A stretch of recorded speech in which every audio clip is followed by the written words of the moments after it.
So this is a story about when my baby girl was born. I come home one day and my wife says, "Baby, my water's broke." So I start moving around, looking around, like, okay, well, like, all right, like, what do we need to do? And she's like, all right, we need to go. First of all, we just need to go to the hospital. So I'm like, all right, so wife, she's already got her bag ready, and we go to the hospital. When we get there, the hospital's a ghost town. There's nobody in there. We're looking around for people, and we get there, and we finally find somebody to check us in. The wife says to him in German, my water's broken. And the woman looks at him like, "You're pregnant?" Mind you, my wife's 32 months pregnant 32 weeks pregnant at this point, so she's not showing a whole very much. But she looks at him all stupid like, "Yes, that's what I just told you." We go in the room, and the doctors come in, like, "Your baby's premature, we got to put you on some steroids and stop, so the baby can develop and stop the contractions." So that's what we do. They put us in 2 days pass, and they put us in a room. They give Janine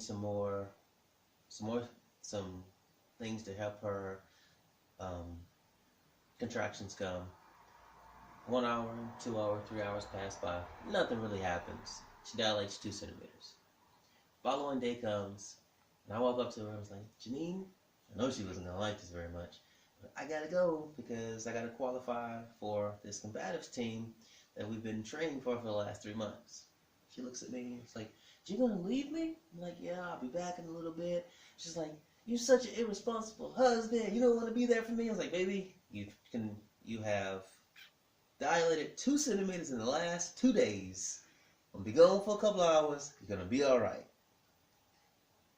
So I walked away. She was very upset. I walk away. We get to the combatives competition, and I tell her, first thing I do, I go to my first line supervisor. I was like, "Look, man," I said, "my wife's in the hospital, and she's about to have a baby. So we got to get done with this as quick as possible." So shakes my hand. "Yeah, don't worry about it. Sergeant Stevens going to take care of it." Yeah, I was the last one to go through the comp. I was the last one to have a bout. So I'm thinking to myself, all right, I need to get done with this as soon as I possibly can.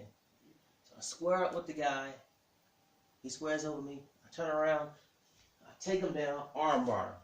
Just like that, just that quick. The crowd goes wild. Nah! All 5 of them, because there wasn't really many people there.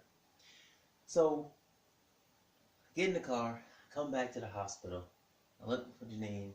She's still laying there. She's like, I asked her, "Did anything happen?" She's like, "No, nothing has happened." I was like, "See, I told you that." "Yeah, but you're still an irresponsible husband." I was like, "Okay, all right." By this time, her best friend, Jessie, comes along and to be there for the birth as well.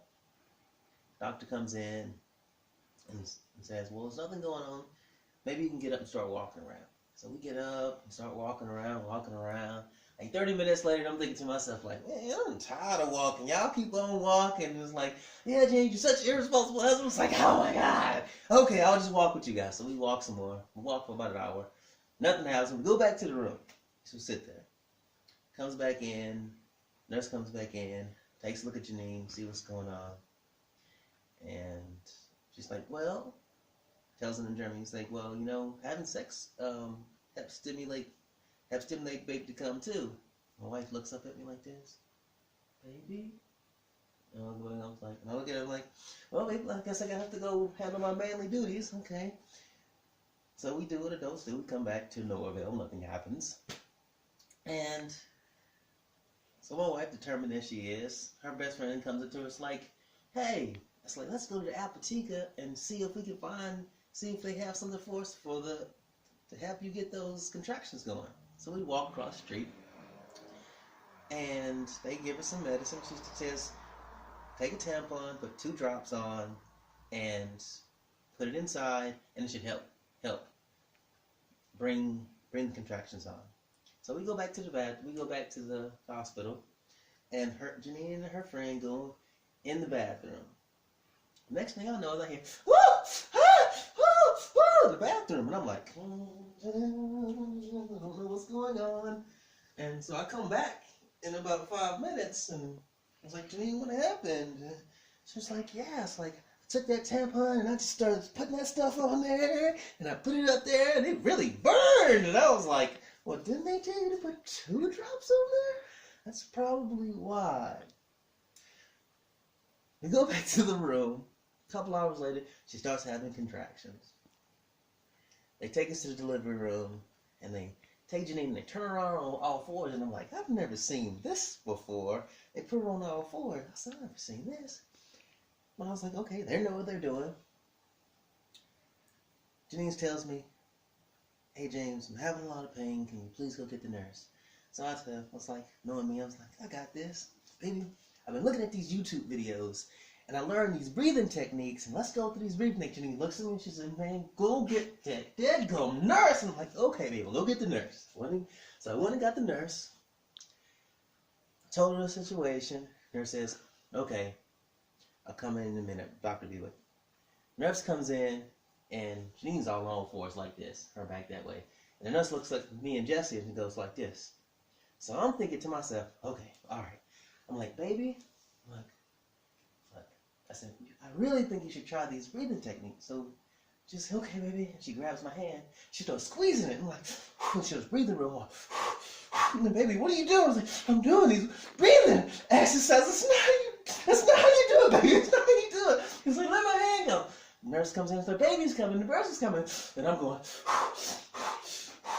anyway, the baby comes. And she's premature, about this big.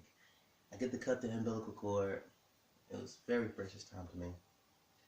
And I take the baby off. We go home after about 3 days. Janine gets to come home. And I come home from work. And I'm like, baby, where you at? Where you at? I didn't know where she was, so I go in the bedroom. And she's got a water gun. And she hits me with this ice cold water gun. And I turn and I started running. And I hit my foot and break my toe. And I stop and I'm like bleeding on the floor. I go to the hospital and come back, finding my toes broken. I come to work, was sticking out like a sore thumb because I got one blue boot on, a regular boot on. I run into one of the guys, one of the spectators, one of the 5 spectators that were there. And he's like, hey James, remember that guy that you slammed on the ground and arm barred him real quick?